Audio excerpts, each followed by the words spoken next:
You're listening to Press This, a WordPress community podcast on WMR. Each week, we spotlight members of the WordPress community. I'm your host, Doc Pop. I support the WordPress community through my role at WP Engine and my contributions over on torquemag.io. You can subscribe to Press This on Red Circle, iTunes, Spotify, or your favorite podcasting app. You can also download episodes directly from WMR.fm. Pumpkin spice lattes are back in season, and 12-foot tall skeletons are back in stock at Home Depot, which means Halloween is here again. Now, Halloween's origin goes back to ancient Celtic festivals when people would light bonfires and wear costumes to ward off ghosts. Going with that spirit, we thought we'd spend today's episode of Press This telling spooky stories of clients from hell or installs gone wrong. So come sit by the fire with me as we hear from our first guest, Chris Wigman, an engineering manager at WP Engine, as he tells a frightful tale. Chris, can you set the mood for us here before you get into your tale? Tell us about when it's happening and where you are in life. Kind of set the mood for this story. This is an old tale. It goes back to a state far away and a job many removed from what I'm doing now. It was one of my early jobs in the WordPress industry. This would have been winter to spring of 2014. So almost 9 years ago now that this occurred. 2014. And you were telling me earlier that you had a successful plugin. Can you tell us about that plugin that we're going to be telling the story about? Sure. This story is also about one of the early plugin successes.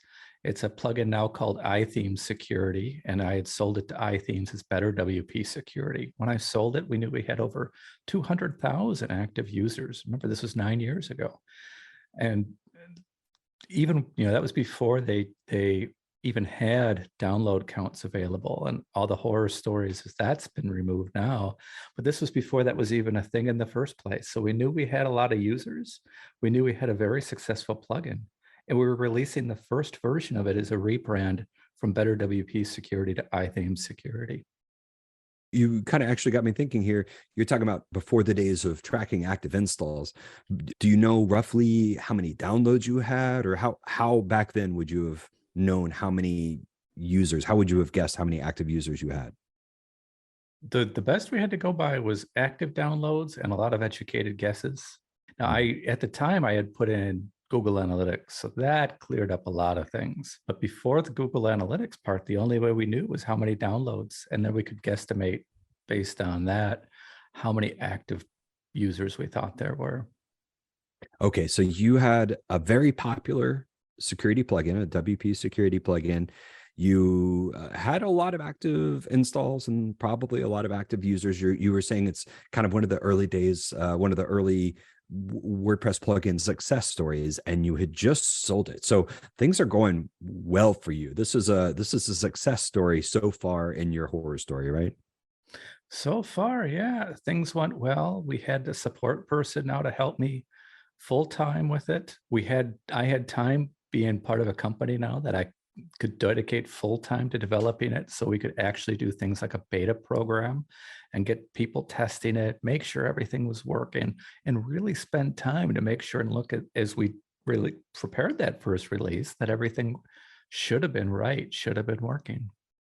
So things are going well. Why don't you get into the meat of the story here? Tell us what happened. Sure. Well, what happened is the plugin had two features.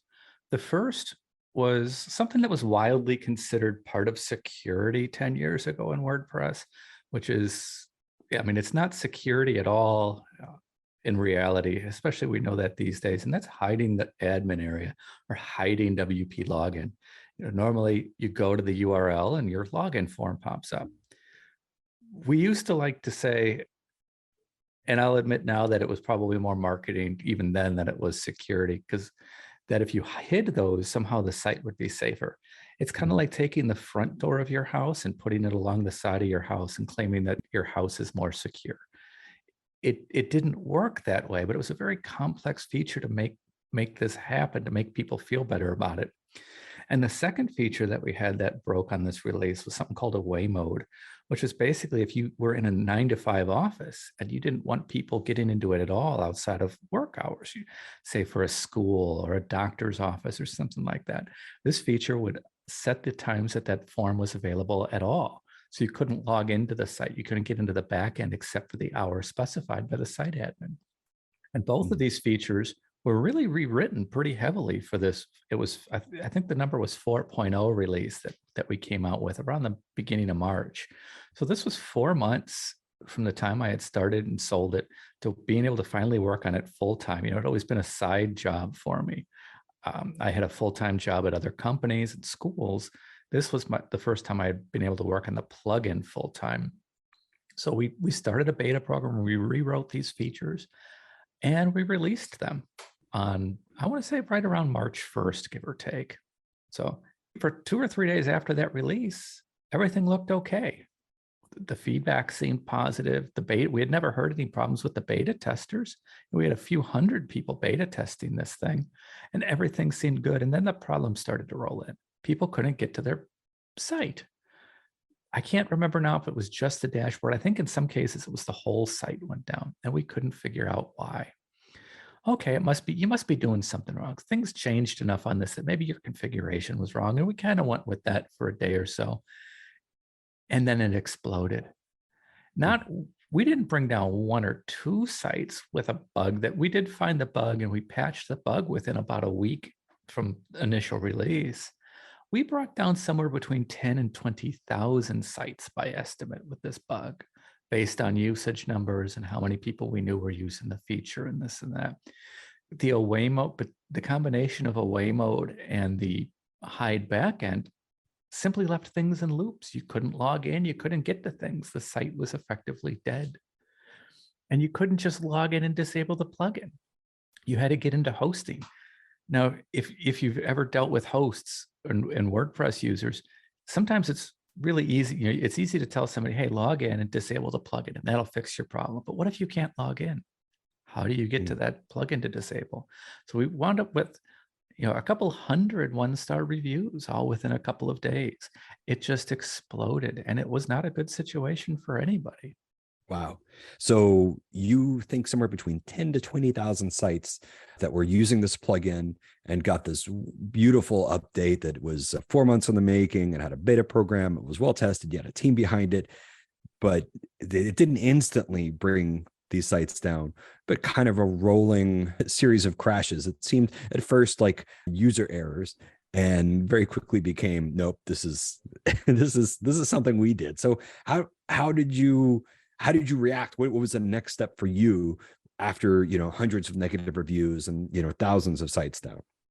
Well, there's only so much you can do. Our goal then was to fix the problem. Some folks came back, many over time came back. Some folks would never touch the product again, and it's understandable. We broke trust with it. And then the second thing was making sure that we had even improved beyond that, some of these feature testing and things like that for future releases. I was only with the plugin for 14 months total with iThemes before I left, you know, working on that plugin entirely. But we instituted quite a number of programs, quite a number of tests, quite a number of procedures to make sure something like that couldn't happen again.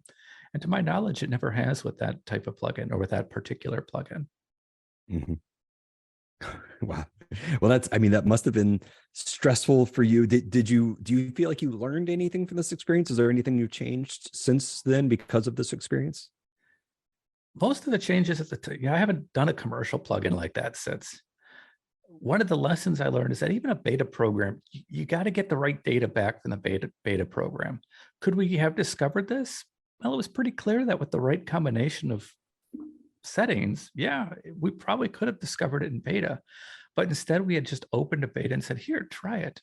If you see anything, let us know, without any kind of direction as to, well, try this specifically or try that specifically. You combine that with everything else going on. If there was a weakness, it was that lack of direction, lack of inspecting each feature in the beta and just looking at everything from the big picture rather than just rather than specific details. Wow. So if that tale that Chris just told you of 20,000 sites going wrong after what sounded like a successful launch of a new plugin, then stay tuned after this break for another horror story. We'll be right back. Time to plug into a commercial break. Stay tuned for more Press This in just a moment. Welcome back to a Halloween edition of Press This, a WordPress community podcast. On this episode, we're telling frightful tales of plugins gone wrong and other WordPress horror stories. I'm your host, Doc Pop, and right now I'm talking to Derek Oschauer, a web designer and developer who also makes WordPress plugins. Derek, I hear that you have a spooky tale for us. Can you set the scene? Yeah, so this is really early in my career, a long time ago. I was still working full time at a normal company making and building websites, but I was doing some freelance work on the side. I had helped a small concert venue build a custom ticketing system because they really hated Ticketmaster. They were an indie kind of venue, so they wanted to do anything to avoid those big corporate companies. But I had built this pretty good ticket system, I thought at least, and they were going to have a huge concert back in the day when Blink 182 was really popular. They were going to have them at their venue, and they were going to sell tickets for $1 a piece. So this thing was going to get absolutely slammed overnight when they released the tickets. So we set it up, did all kind of testing, and thought it was working great. And then come the morning that we're supposed to release it, I think it was like a Monday at 10 o'clock in the morning, there were some rules, some basic things that we had in place, like you couldn't buy more than 8 tickets to try and get as many people opportunity to get tickets and stuff like that. Again, early in my career, so I didn't do the best at checking on things, but the venue itself could hold, I think it was about 1,000 people. And so we had a limit that, once it hits 1,000 tickets to basically stop selling them. And of course, we release at 10 o'clock. I'm at my normal day job, just doing my thing. Not really, I kind of checked it, make sure the site was at least loading and stuff like that, but not really too concerned. And a few minutes go by, everything seems to be going great, and going on. And then suddenly I start getting a text message, and then I get a phone call, and then I get another text message, and I'm in the middle of my job, just doing my normal thing. So I couldn't really just easily take these. But it turns out that I forgot to do the little query check to check the max tickets sold. And suddenly it was going to 1,000, to 1,050, to 1,100, 1,200. I think it got upwards of about 1,600 tickets sold before I finally was able to log into the server and just basically, do the old, just pull the plug. And so they obviously, the owners of the venue were panicking and completely freaked out that they had a 1,000-seat venue and had sold about 1,600 tickets. And so they were just obviously panicked. And I'm in the middle of my workday, panicked. How am I going to solve this? How am I going to do this? I got to do my normal work stuff, deal with this freelance thing. It was a total disaster at that moment. Thankfully, things did end up working out perfectly fine. What was interesting is that another unfortunate thing that I didn't check was one way people got around the max tickets was they would just buy multiple times but use the same email address. Again, this is very early in my career. I wasn't very good at figuring out how to handle possible situations that people would try to work around. So they went through and they checked all the orders and realized one person with the same email address ordered 24 tickets. So they reached out to them, refunded them, and just did that as much as they could. And they got it down to about, I think, because of that, got it down to like 1,200 tickets. Again, this is so long ago, I don't remember the exact numbers, but they got it down to about that many. And then the day of the event happens, and they're still a little worried. Are we going to be able to fit everyone? And I think about 500 to only 600 people ended showing up. And the reason being, it was just $1. So a lot of people just went out and bought the tickets just in case. And then just a lot of people couldn't show up. And so they never ended up having a capacity issue. It all ended up working out well, but it was some stressful times when all those tickets were processing and getting paid and doing all that kind of stuff. And thankfully the client was, very happy and understandable in the end. They weren't angry at me. They ended up using that exact ticket system once I patched that little thing. And they ended up using that ticket system that I had made for about 10 to 12 years. And so yeah, they were pretty happy and we got it all sorted out. And even for me, the client did all the legwork of reaching out to all those purchases and doing all that kind of stuff. So I just kind of had to turn the server off and then fix the little patch and didn't have to deal with too much of the consequences, thankfully. But it was a very stressful couple hours while we were trying to figure out what happened and what was going on there. That was a roller coaster, Derek. That was you're like setting up this scenario. that first off, I'm kind of getting, little hints of when it happened. If, Blink 182 are kind of popular, Yeah, and I'm assuming you're exactly. building a custom plugin because there wasn't many good, like right now, I No, think there's this is plenty of good. 2005. Yeah. This is a long time ago. So yeah, You wouldn't be writing somewhere a around custom there. ticket Yeah. plugin now. Yeah. Yeah, So, exactly. okay. So kind of height of, Blink 182's popularity, and tickets for $1. That's insane. So obviously there's going to be a lot of demand. And, this whole roller coaster of like, oh no, we sold too many. I thought you were going to tell me, you sold by tens of thousands more. I mean, I feel very lucky you only had like 600 tickets too many, because this could have been much worse. And then the scalpers, like it kind of, boy, it worked out. I mean, and especially because it sounds like the client, the client could have put all of this on you to like reach out, to do like tech support and like reach out and cancel these tickets. Man, that was a roller coaster. Yeah, it was. And like I said, I was so early in doing this. Was my first real large development thing. The biggest thing I had ever developed was this thing. So, I just had no idea of how things could go wrong, how badly things could go wrong, what to even check. And it was just a very good learning experience, that's for sure. But I just had a good relationship with the client. So they were pretty happy. And because honestly, it was early in my thing, I was charging them next to nothing. So it wasn't like I charged them $50,000 for this thing and then all of a sudden it didn't work. I was getting paid honestly on a per ticket basis. I got 10 cents a ticket at the time that they sold through their thing. And me being in my early 20s and making a couple extra $1,000 a month, that was phenomenal. It was wonderful. So it was a great situation. So, but yeah, like I said, they kept using it for over a decade, that exact same system. And so you had this, you built this ticket system for a pretty big event, and that event, as we said, kind of spiraled out of control. But it just sounds like the two issues were having some way to capture like scalpers, prevent scalpers from at least using the same email. Yeah, exactly. Yeah, I didn't even do that. I didn't even check, because there's no user accounts in the system. It was a pretty straightforward. It's just it's a one-time guest checkout thing. So it didn't even check email addresses or anything. And it did keep track. Every time it sold, it kept track of a total. It's just when people went to the page, it forgot to check how many tickets have been sold and have we already passed that number, and to stop it from selling more at the time. So those two things got fixed, and there was this worked for 10 years, pretty much kind of running itself. Yeah, I never touched it really ever after that.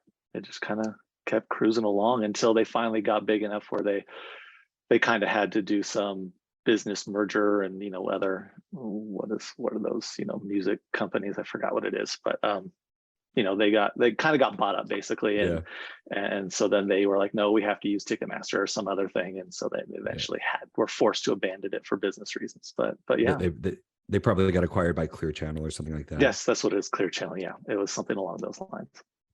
So just kind of looking back, what is the one bit of advice you'd give to someone who's like tackling a project similar to this based on your experience? What's the one thing you'd warn them about?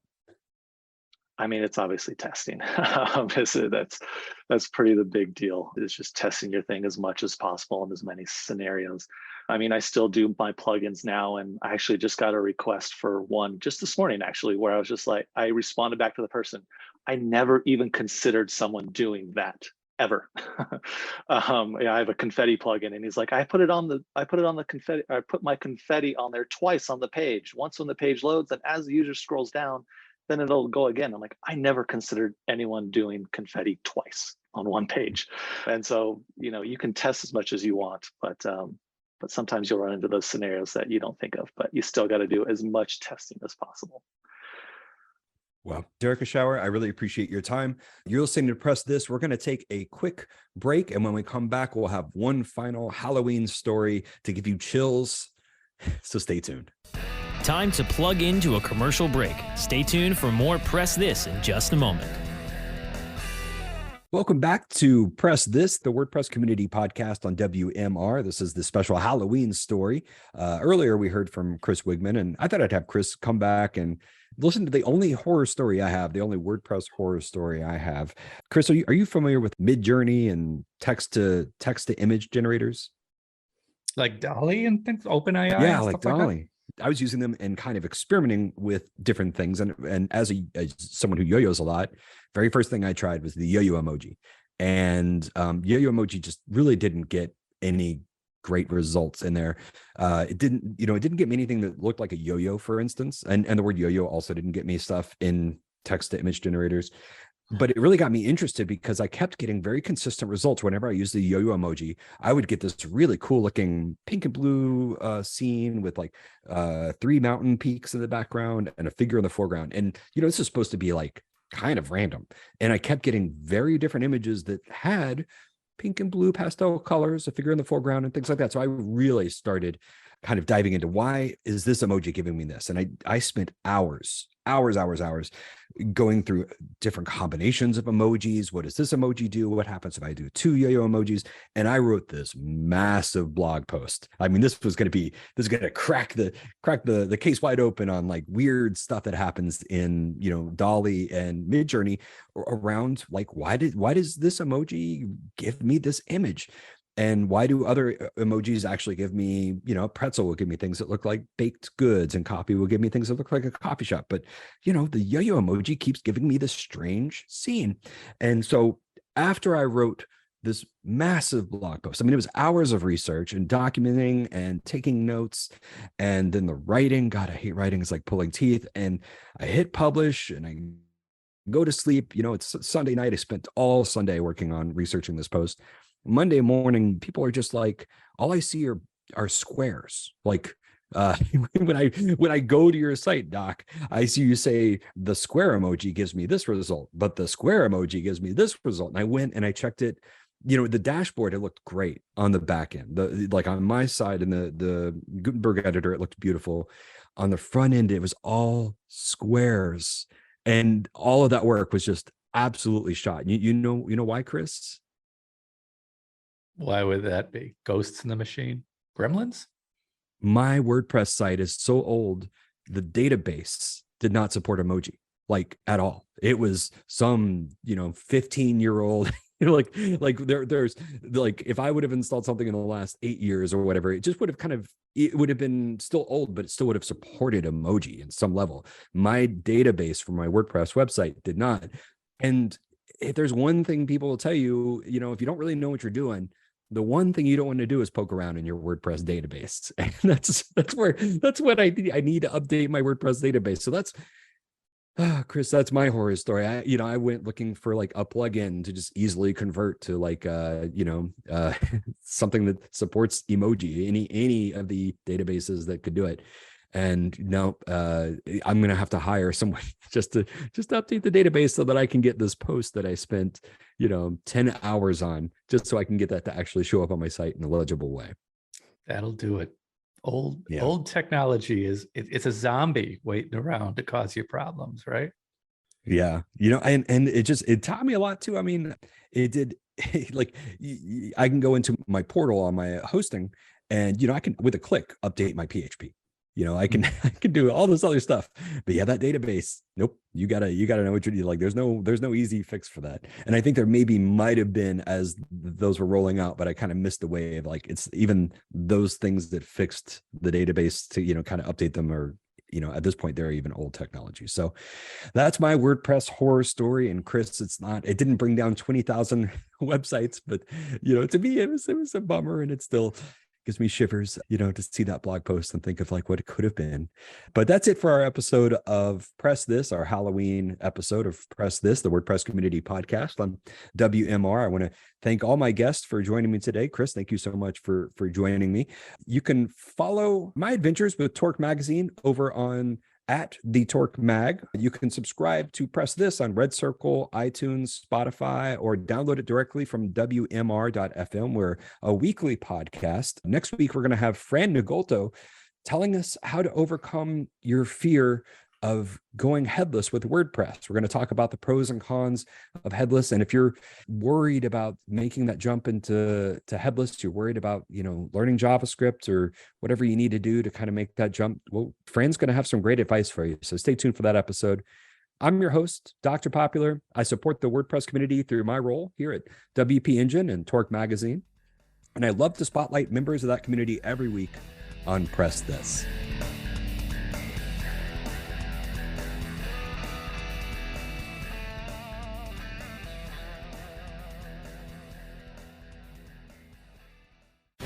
The opinions expressed on this program are those of the guests and hosts and do not necessarily reflect those of WebmasterRadio.fm's management or sponsors. Any rebroadcast or redistribution without authorized consent of WebmasterRadio.fm is prohibited.